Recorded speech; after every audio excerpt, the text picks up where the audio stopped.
I'm Alison Birkinshaw. I'm Principal of York College and I'm Chair of the FE Reputation Strategy Group.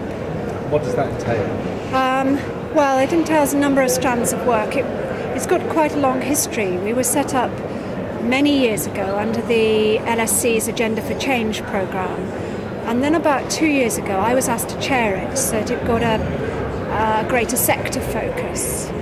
And we tackle, our main purpose is to work in partnership to raise the reputation of further education.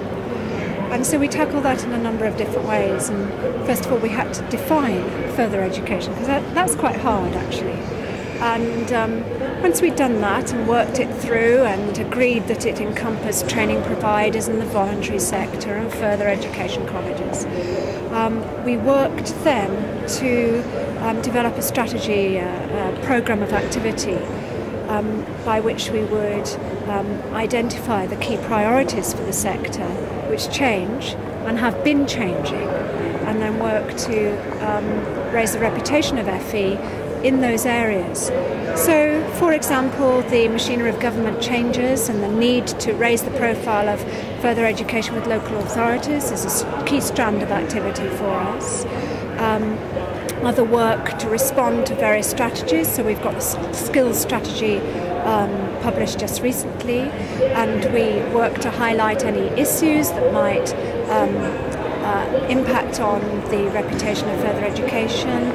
We've been looking at initiatives like Framework for Excellence and working with the developers of Framework for Excellence, highlighting any issues. We've been working with researchers and MORI and universities on projects to do with reputation in further education. But probably the most effective part of our work is bringing key partners around the table. And virtually every agency in further education is represented around our table. In fact, the table's growing because we keep having more requests to join us, which is an indication of something, I think.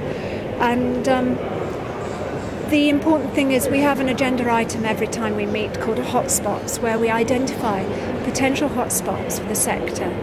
And because we've got representatives from DCSF, representatives from BIS, representatives from the LSC, the AOC, ALP, all the acronyms you can think of, we're able to share information, we're able to develop strategy to work either to develop a response to the issues that are being raised, or a strategy to deal with them if we need to do that. What does the AOC conference hold for you? Well, I think it's an opportunity to continue to raise the good work of colleges, because colleges are fantastic in my view. I'm Principal of York College, and I think we do an absolutely fantastic job.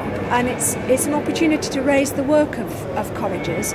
It's an opportunity for individual principals to network.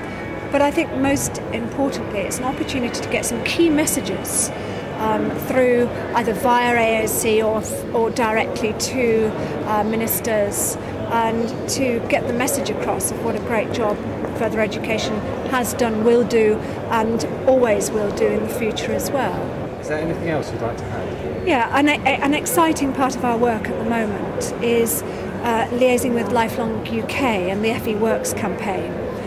A recent MORI poll identified that reputation was rising with a number of our key stakeholders, but there was work to do to recognise the contribution of the workforce in FE colleges, in work-based learning providers, in training providers, and to raise the profile of the real significant job they do. So the FE Works campaign is actually designed just to say thank you to people working in the FE sector. Of course, there is another part of that, because it gets messages out to the decision makers about the key role those working in the FE sector have in changing the lives of so many people.